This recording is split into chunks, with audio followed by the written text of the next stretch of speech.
The sun glared down on Brookfield, Ohio, a picture-perfect suburb where the sidewalks were edged with boxwood hedges and lawn sprinklers ticked like clockwork. Nothing ever happened here, at least nothing that made the news. Sergeant Brian Calloway cruised down Hawthorne Lane, one arm resting on the steering wheel, the other lazily draped over his radio. 20 years on the force, his badge worn like a second skin. He prided himself on instinct, the kind that didn't need paperwork to be right. Up ahead, he spotted her, a black woman, mid-40s, athletic, jogging with a smooth, confident gait. Earbuds in, high-end running shoes. She didn't glance at his cruiser, didn't slow her pace, just passed a silver Tesla parked in a driveway and kept going like she owned the sidewalk. That alone bothered him. He pulled over, tires crunching on the curb, stepped out. His hand rested on his belt. Not on his gun, not yet. Just enough to be seen. She slowed, tugging out one earbud, breath steady, sweat on her brow. Calm. "Something wrong, officer?" Her tone was neutral, almost polite. "Where you coming from?" "My house, couple blocks over, finishing my run." "Got ID on you?" There it was, the pivot. Her brows rose, expression cooling. "For jogging?" Calloway didn't like the tone. Too even, too assured. "Just making sure everything checks out." She scoffed softly and reached for her phone. "You know what? Let's get someone on the line who knows how to check things out the right way." Calloway stepped in. Not fast, not threatening, but with intention. "Ma'am, I'm not going to ask again. Show me some ID." Her grip tightened on her phone. "I'm not legally required to carry ID while exercising. You know that.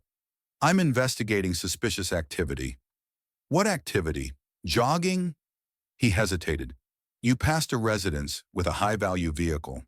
She blinked, then laughed, dry and sharp. "A Tesla? That's your probable cause now?" His jaw clenched. "You're refusing to identify yourself." "I'm refusing to be harassed." That word, harassed. It landed like a slap. Calloway looked around. A neighbor paused their lawn work. Someone stood behind a screen door, watching.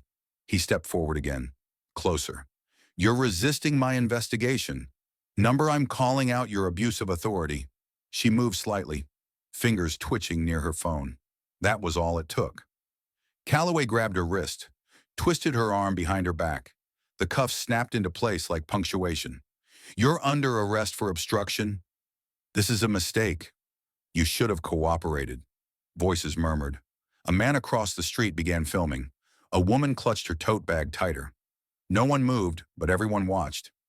Simone's voice was tight but composed. "You really don't know who I am, do you?" Calloway didn't answer. Didn't care. But he should have. Because the name Simone Daniels wasn't just any name. It belonged to a federal civil rights attorney, one who'd taken on departments bigger than his, one who knew the law better than he ever would. And now, every second was being recorded. Every charge he thought he had was about to crumble. Because in Brookfield, Ohio, the most dangerous thing for a cop like Calloway was being wrong. Publicly, irrevocably, and on camera. Title: Unfit Command. The weight of power sits heavy on Sergeant Calloway's shoulders.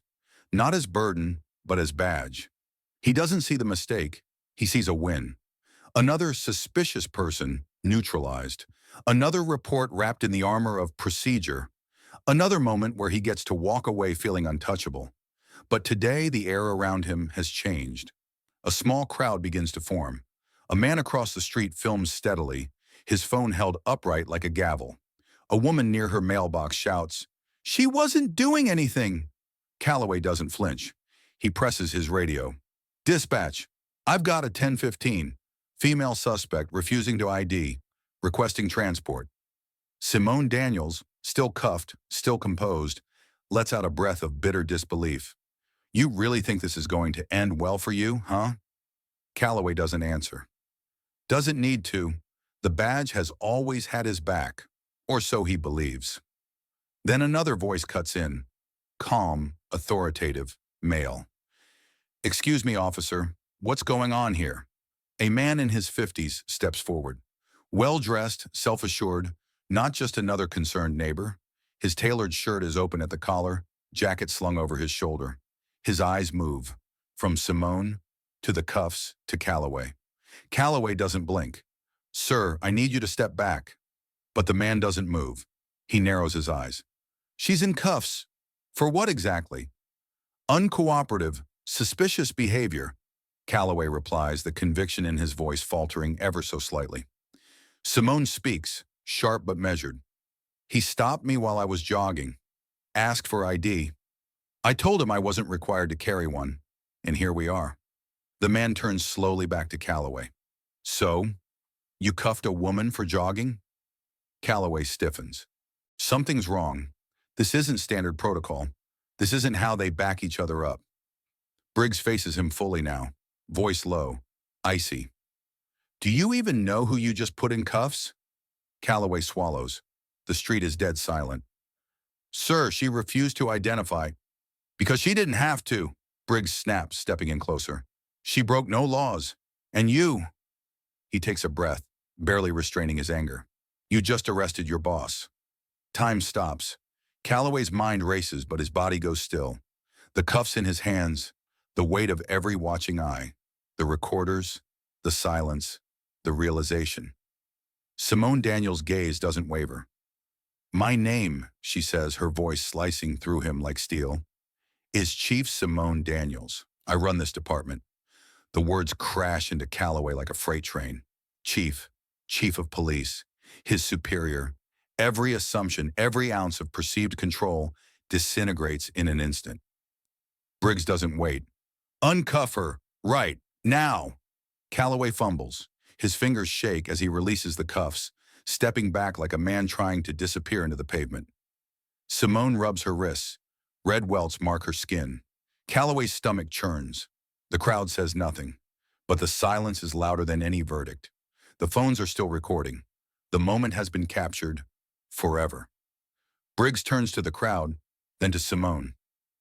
"We'll handle this internally," he says, but they all know this isn't internal anymore. This is public. This is viral. This is systemic failure with a badge. And for Sergeant Calloway, this is the beginning of the end. Title: The Reckoning. The phones are still recording, and the man in the suit is still watching. Not just with curiosity, but with something colder, heavier. A look that makes Sergeant Calloway's skin prickle with shame. Simone Daniels stands tall. Her breath is slow, composed, but there's steel behind her eyes, a kind of rage honed into precision. She rolls her shoulders, then turns to him fully. Her voice is low, deliberate. "You think your badge gives you the right to stop whoever you want?" The words are quiet, but they land like a gavel. "You think jogging while black is a crime?" Calloway opens his mouth, closes it. There's nothing he can say that won't collapse under the weight of what just happened. Simone tilts her head slightly, studying him. "I watched you make a decision today. You didn't know who I was, and that was all you needed to see me as a suspect." His throat tightens. He shifts his weight, face flushed, but he can't look away. She steps closer. Her voice drops, just for him now. "You put your hands on me, humiliated me. You were ready to throw me in a squad car over nothing." A pause. "If I were someone else, if I weren't wearing this uniform, you know exactly how this could have ended." Calloway's hands twitch at his sides. Her words are precise, surgical. Then comes the question, the one that pierces straight through the armor. "How many others have you done this to?" That hits harder than anything else, because the answer isn't zero. Captain Briggs steps in from the side.